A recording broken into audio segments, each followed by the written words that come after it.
Men buna ukamiz to'ycha yaşıyoruz. Şu ayt bayramında da yaşlardı emeğe sportla tartışıyoruz. Yaşlar başı biriktireydi, itibak olaydı. Özün yakın sponsorlukla kişiler priz bergen eken. Rahmat, sizler oyuna berdiniz, sizler oynaganga rahmat, bu priz bergen bolağınızga rahmat. Oşonda mesle 3-nji orundu kim aldı?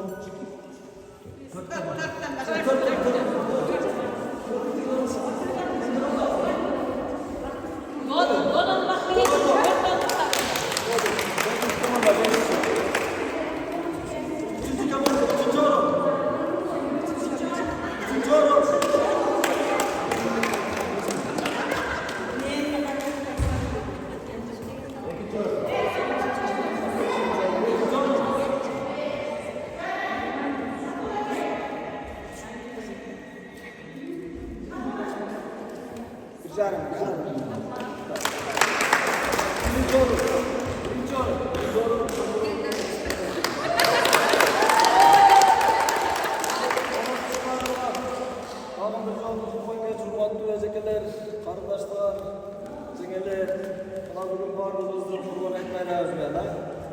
Sizler oldu, bir oldu, karşı şu kayırırsan sanatlarını orada koyduk diyorsak da kemçiliksiz iş bu var.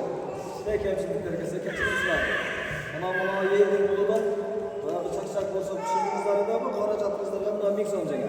Ulan derlikçe alır. Şu al, bana cengeçken ölçümlerden köpteğin salıklarına aile ölçüm salık gelir, daimçe. Şu gazdan işlerine ilgili, o çette жүрsen жүрегі белдеп соғады daimçe.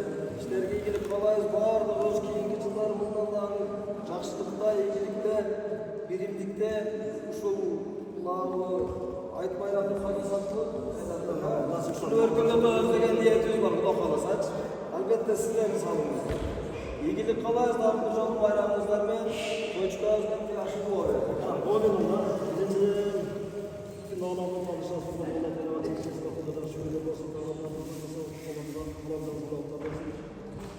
Toycha yaşıyorum, rahmat eken.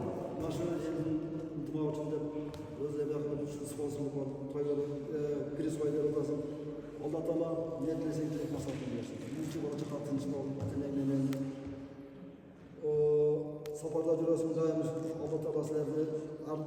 Jamanlıklardan göz sırtlasın. Her daim жақсылықтардан Allah taqvam olsun. Artık bu kırsın, bela apaklardan sırtlap. Daim жақсылық üstüne düştü olan nasip olsun. Tapkanların Allah Teala bereketini versin. Niyetlese ilgili masrafını versin. Yüzçü olacak hemen tinç bol, onların Müslüman sağlık, kızların saliha, baldan kızlardan bol çok olsun.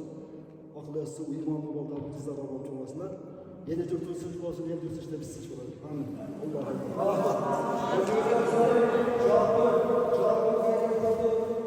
35.000 oldu.